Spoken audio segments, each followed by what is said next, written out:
आज हम बात करेंगे तापीय विलोमता के बारे में। तापीय विलोमता आखिर में होता क्या है? तापीय विलोमता तो होता क्या है कि जैसे जैसे ऊंचाई बढ़ती जाती है तापमान में कमी आती है।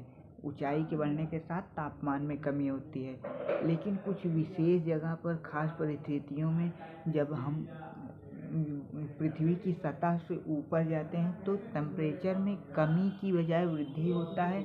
इसे ही टेम्परेचर इन्वर्जन या तापीय विलोमता कहते हैं। यह कुछ समय के लिए होता है, बहुत अधिक समय के लिए होता नहीं है, सामान्य दशा के विपरीत में होता है, इसलिए हमें टेम्परेचर इन्वर्जन कह सकते हैं। इसका उदाहरण दिया जा सकता है कि जब पहला उदाहरण तब दिया जाता है जैसे जब यह उत्तरी गोलार्ध में हमें मतलब शीत ऋतु में होता है, क्योंकि वो होता क्या है कि जब सूर्य ढलता है तो शाम के टाइम होता है 2 घंटे के बाद तो होने लगता है पृथ्वी से सौर विकिरण, जिससे पृथ्वी की सतह बहुत अधिक ठंडी हो जाती है। लेकिन ऊपर की वायु जो होती है अपेक्षाकृत कम ठंडी होती है, लेकिन नीचे की वायु ठंडी हो जाती है, जिससे एक प्रकार की विलोमता उत्पन्न होती है। इसे टेम्परेचर इन्वर्जन कहा जाता है।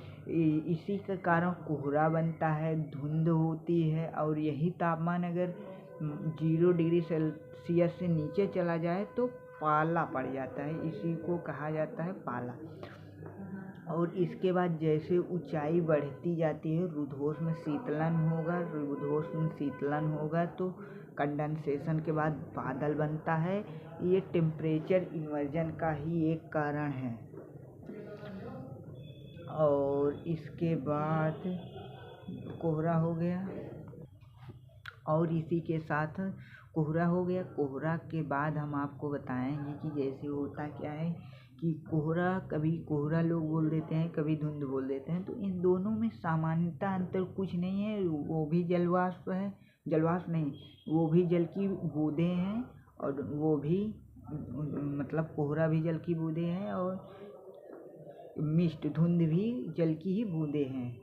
और होता क्या है कि जब कोहरा होता है तो उसकी विजिबिलिटी 1 किलोमीटर से कम हो जाती है, लेकिन जब धुंध होता है तो उसकी विजिबिलिटी थोड़ा बढ़ जाती है 2 किलोमीटर, बस अंतर यही है। Okay, thank you.